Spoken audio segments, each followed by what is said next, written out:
for tomorrow. The work that we've done together in record time has made a huge difference on the battlefield. President Zelensky made that clear when we met Sunday in Kyiv. And countries all around the world have been stepping up to meet Ukraine's urgent needs. And I wanted to especially welcome a major decision by our German host, as Minister Lambrecht announced just today that Germany will send Ukraine some 50 Cheetah anti-aircraft systems. And yesterday, of course, the British government announced that it would provide Ukraine with additional anti-aircraft capabilities as well. And today, Canada announced that it will send Ukraine 8 armored vehicles.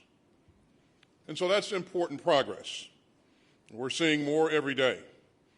And I applaud all the countries that have risen and are rising to meet this demand. But we don't have any time to waste.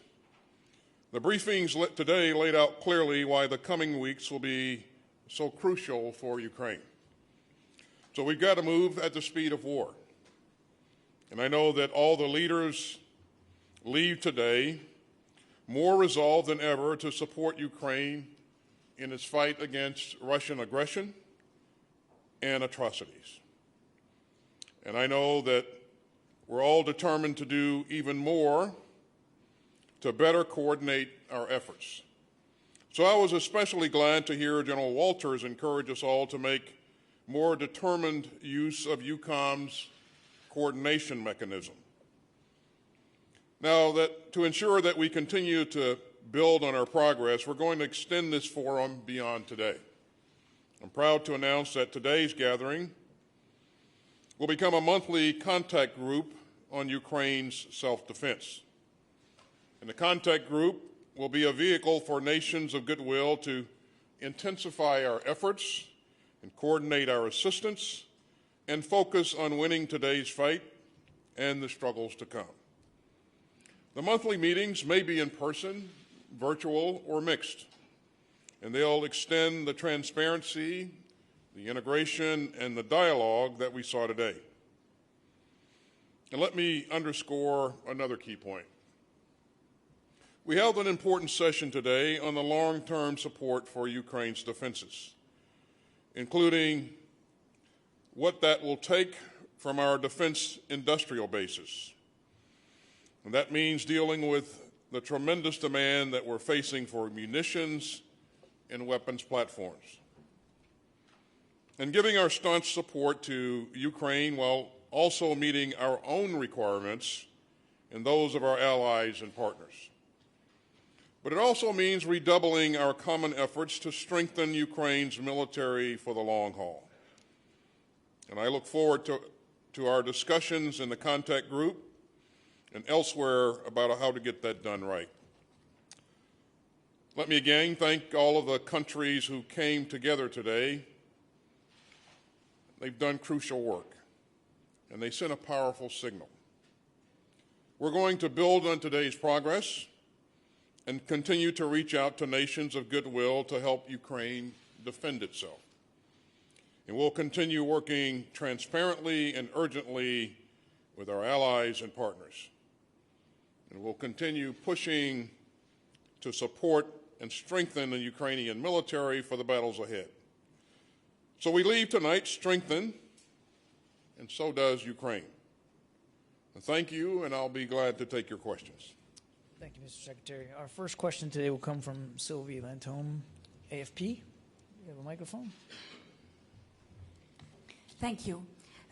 Mr. Secretary, actually, I have a double question for you. Moldova is stepping up its security measures after a series of explosions in the separatist region of Transnistria. Do you think there is a risk of spillover of the conflict to Moldova?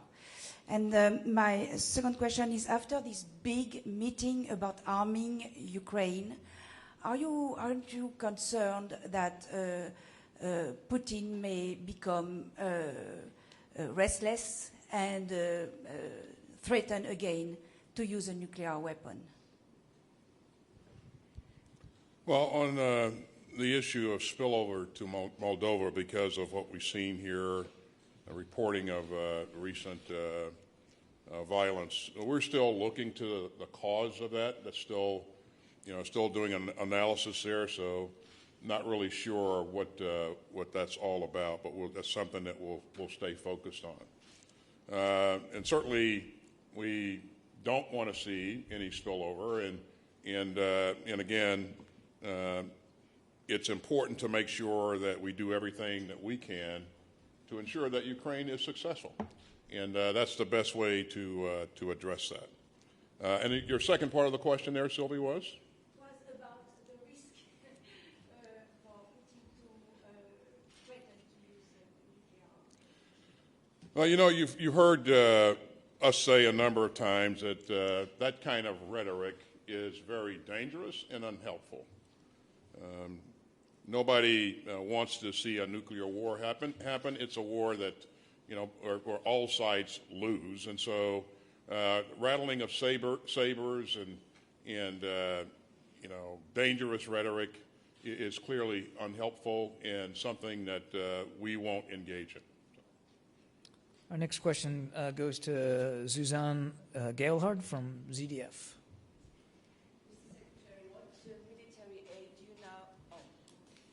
Mr. Secretary, what military aid do you now expect from the German government? And do you think the delivery of Leopard tanks is sufficient, in your opinion? You mean cheetahs, which is what Yes. Well, let me just say that, and I think you probably heard me say this before as I visited Germany, I consider Germany to be a great friend and an ally. We've served. I've served in Germany as an officer and worked with German forces, and it's always been a real pleasure to work alongside our German partners here.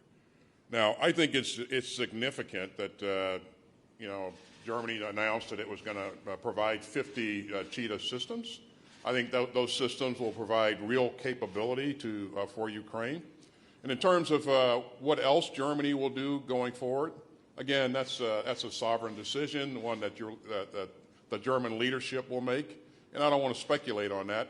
I just believe that just based upon everything that I've seen in my interaction with the Minister of Defense and how intently she's been focused on making sure that she can do everything that she can to help and work alongside her partners and allies, that she'll continue to look for ways to be relevant and provide good capability to the Ukrainians as they continue to prosecute this fight.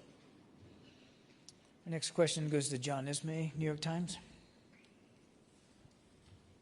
Mr. Secretary, yesterday you mentioned that one of the United States' goals in Ukraine now was to see Russia weakened.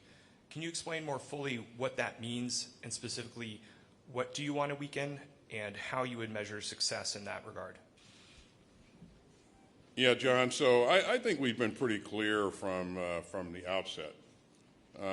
We do want to make it harder for Russia to threaten its neighbors and leave them less able to do that. Now, if you look at what's transpired here in this 62 days or so that Ukraine and Russia have been involved in this struggle here, Russia has, in terms of its land forces, their land forces have been attrited in a very significant way. Casualties are pretty substantial. They've lost a lot of equipment.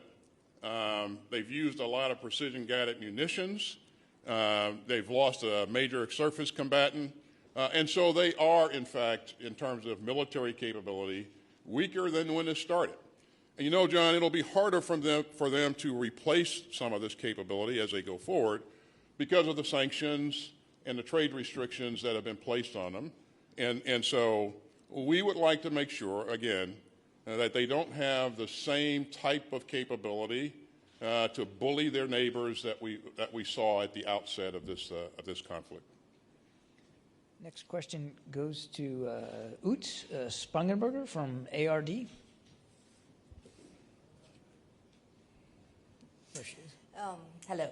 How can we guarantee a safe and secure Ukraine in future? Is it possible that Ukraine becomes a member of NATO?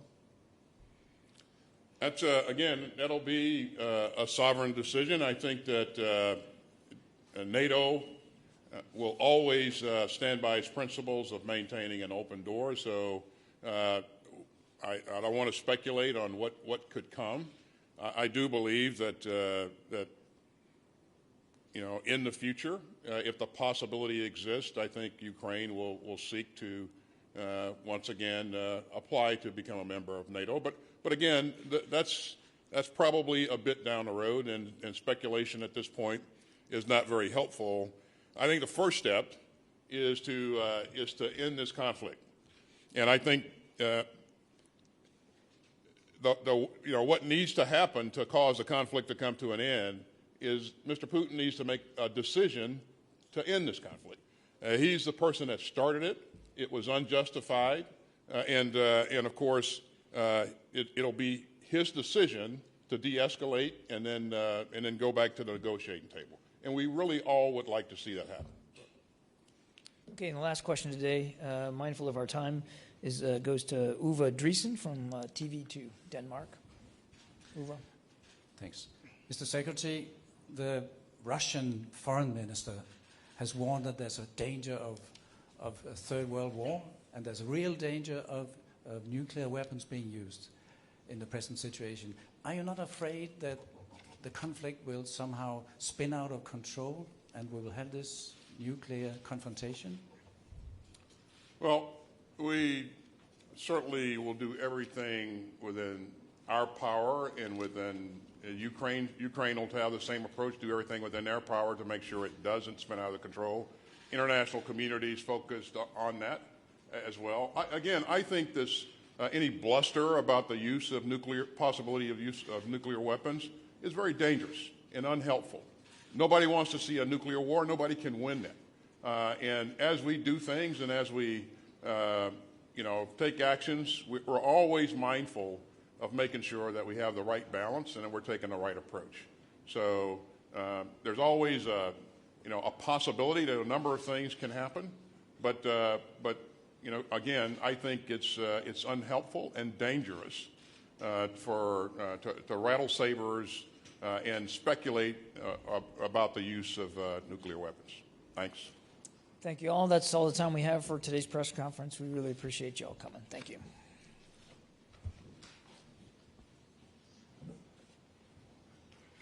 Thanks, guys.